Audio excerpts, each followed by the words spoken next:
আমরা চলে এসেছি এখন শেরপুর সেতুতে, কুশিয়ারা নদীর উপর নির্মিত এই সেতু। আর দেখতেই পাচ্ছেন যে শেরপুর সেতুতে একটি ব্রিজ করার জন্য ইকুইপমেন্টগুলো এখানে রাখা হয়েছে।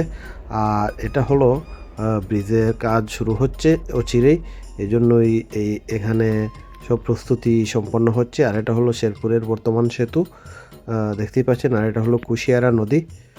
আর এখানে এই যে টিন দিয়ে ঘিরে রাখা হয়েছে জায়গাটি, এখানেই মূলত কাজ শুরু হবে। আমরা এখন ব্রিজের ওই পারে যাব। এটা হলো উসমানীনগর অংশ, আর আগে ছিলাম আমরা মৌলভীবাজার অংশে।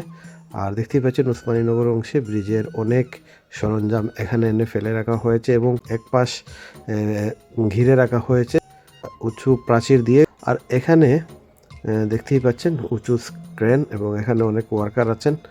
আর এখানে অনেক উপকরণ এনে ফেলে রাখা হয়েছে।